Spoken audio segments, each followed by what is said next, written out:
Dito guys, strike o welga yung Perminas sa Barte branch.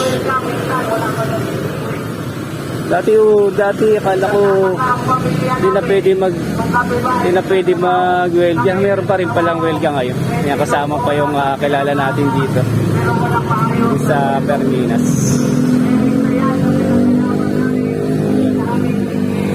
Ha? Nakapaloob sa Sige, okay lang. Sige.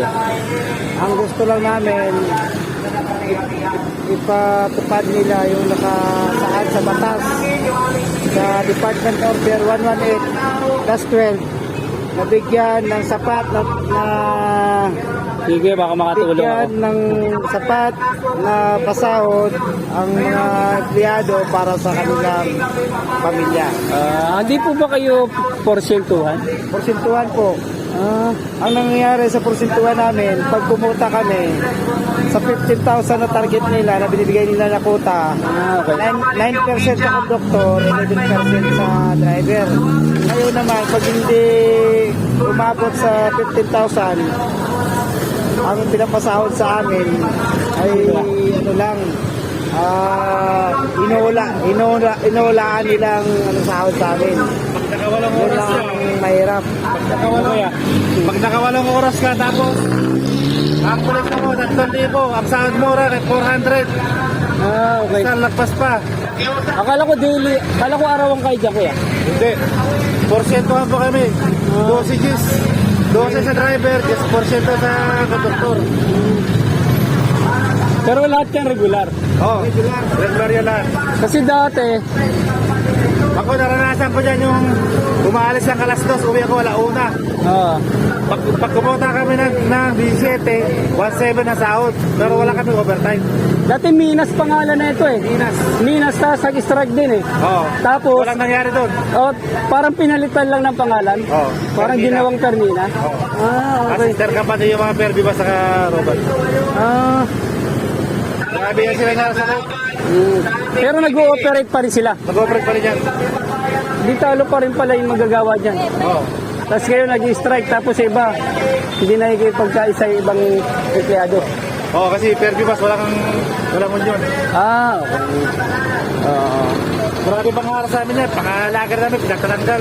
Pinag-intersan yung mga laman. Baras namin, wala. Nag-demolis. Pati CR, nakapantak. Pag si CR ka, itatawag ka na management. Okay. Mahababang labanan pala yung mahaba yan. nangyayari dito sa Perminas.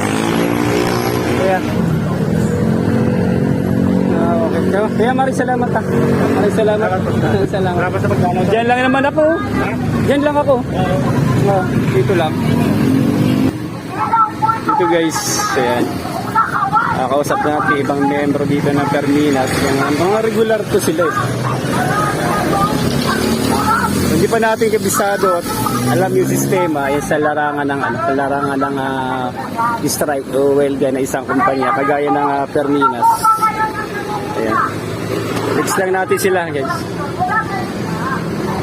Let's go.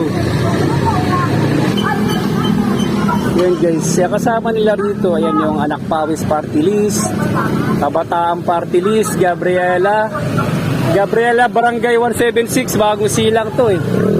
Tapos mayroon pa silang Anak Bayan Kamarin, Bayan Muna Party List. Ayan.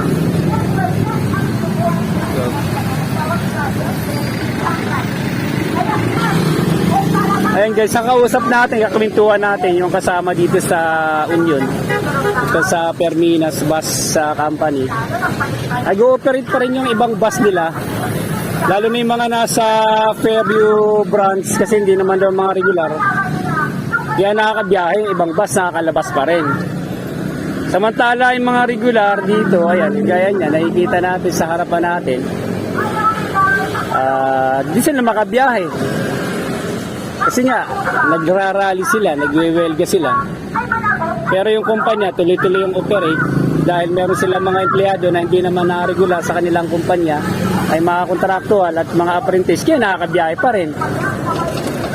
Ayan guys, sana magkaroon sila ng katarungan doon sa kanilang pinaglalaban dito sa Perminas Bus Company dito sa may sa parte area. Ayan, sana matulungan natin ang iba natin mga kababayan na dito sa gawa ng mga ganitong pagrarally. At tulungan sila ng mga iba-iba ng party list. Yan, kagaya ng Anak Bayan, party list. Bayan mo ng party list. Gabriela party list. Kabataan party list. Andiyan din yung Anak Pawis. Ayan, siyempre sila lang din yung nagtutulungan yung mga nandito, yung mga nag-i-strike, mga nagbe-welga. Sila lang din yung nagtutulungan para meron silang pang-araw-araw na gastusin, particular sa kanilang mga pagkain, sa kanilang mga pamilya. Okay guys, maraming salamat. Hanggang dito lang yung ating vlog ngayong araw. Junior Vlogs PH, sana magtagumpay yung ating mga kasama dito sa Perminas. Let's go and God bless.